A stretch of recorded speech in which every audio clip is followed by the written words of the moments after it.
longtemps, trop longtemps, j'ai eu peur d'être moi. Je me sentis illégitime d'exister, comme si j'avais pas vraiment ma place dans ce monde. Cette croyance a façonné ma vie, bien plus que je ne l'imaginais. Je me suis fait petite, j'ai laissé le monde me dicter mon chemin, j'ai étouffé les rêves et les désirs que mon cœur tentait de me murmurer. Je me suis abandonnée, sans même m'en rendre compte. Mais aujourd'hui c'est différent. Je reprends le volant de ma destinée, après des années passées sur le siège passager. Et dans cet épisode, je te partage comment j'en suis arrivée là. Bienvenue dans Discussion à âme ouverte, un espace pour revenir à soi, loin des conditionnements. Prête à ouvrir ton cœur? Alors on y va. Mon histoire commence au collège. C'est là que ma peur d'être moi est née. C'est là que mon sens d'identité a commencé à se former et avec lui la réalisation brutale que je n'étais qu'une petite goutte dans un océan de gens. Et c'est là que j'ai commencé à détester être avec les autres. Bon, ok, détester c'est peut-être un peu extrême.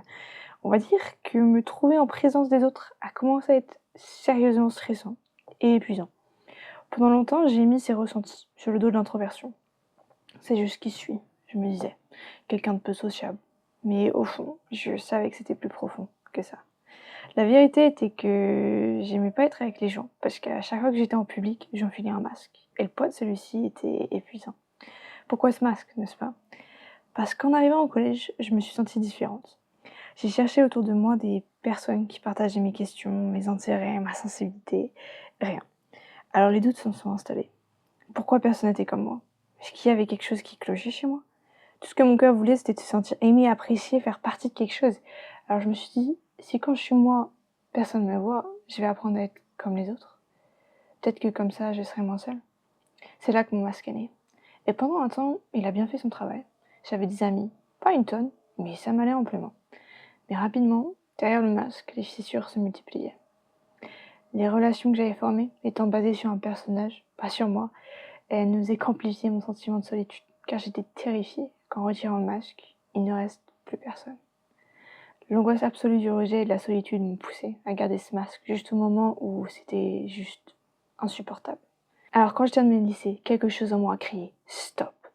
C'est là que j'ai décidé de tout brûler et de partir voyager pour respirer à nouveau.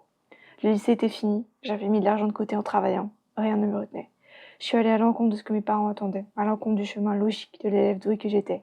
L'emprise des attentes des autres avait brûlé avec le masque. J'avais l'impression de me retrouver, après tant de temps passé à me cacher.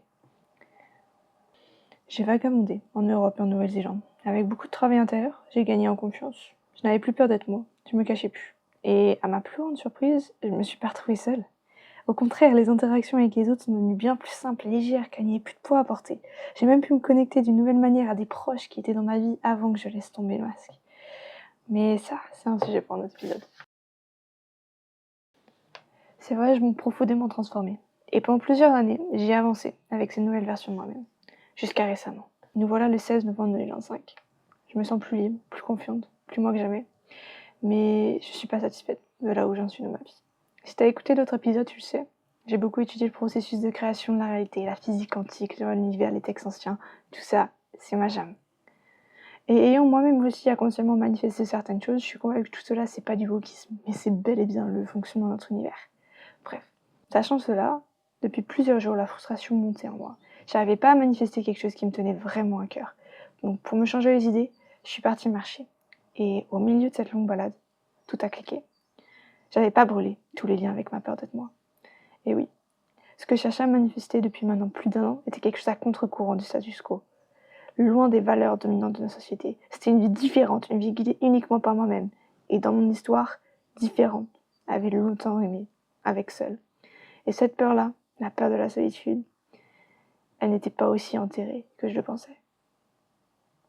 J'aurais pu être frustrée que cette peur soit restée incognito pendant ces 3 dernières années et avait secrètement impacté ma vie. À vrai dire, il y a sûrement un an, ça aurait carrément été ma réaction. C'est d'ailleurs bien pour ça que je l'ai réalisé que maintenant, parce que maintenant, j'en sais davantage et je peux regarder la peur en face, sans trembler. Et c'est ce que j'ai fait lorsqu'elle a montré son visage au détour de ma balade. Elle avait les larmes aux yeux, alors je l'ai prise dans mes bras, sans hésiter, et entre deux sanglots, elle m'a dit ce qu'elle avait sur le cœur.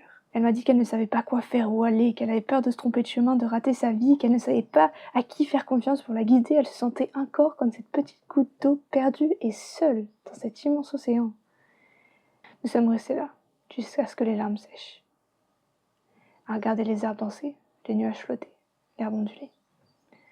Puis, en lui souriant doucement, je lui ai demandé si elle voyait la beauté de cette grande symphonie qui jouait devant nos yeux, dans laquelle tout s'écoulait parfaitement, sans la moindre erreur, sans la moindre appréhension, sans le moindre doute. Et quand elle a gentiment hoché la tête, je lui ai dit: vois-tu alors pourquoi tes désirs, en tant que petite goutte dans cet océan, ne peuvent jamais être faux? Pourquoi tu ne peux jamais prendre la mauvaise route? Pourquoi qui tu es n'est jamais une erreur? C'est parce que tu ne peux pas sortir de l'océan. Tu ne peux pas ne pas faire partir de l'océan. Tes désirs ne peuvent pas aller à l'encontre de l'océan, car tu es l'océan. Tu es chez toi partout. Tu n'es jamais seul. Ne doute jamais de qui tu es. Ne doute jamais de ce qui fait battre ton cœur, car c'est tout l'océan qui bat avec toi, à travers toi. Alors nage. Nage sans crainte vers ce qui t'appelle, petite goutte. Les courants sont avec toi. Peur a levé les yeux vers moi, un doux sourire sur le visage. Elle m'a pris dans ses bras et elle m'a remercié. Elle avait maintenant le cœur tranquille et elle savait vers où aller. Vers là où elle a toujours voulu aller. Mais cette fois, elle y va avec assurance et sérénité. Voilà pour mon histoire. Merci d'avoir partagé ces mots à âme ouverte avec moi. Avant de se quitter, n'oublie pas que cette histoire est la mienne. La tienne se trouve dans ton vécu. Elle t'attend. Je te souhaite le meilleur, petite goutte. Cheers et à notre chance d'être ici.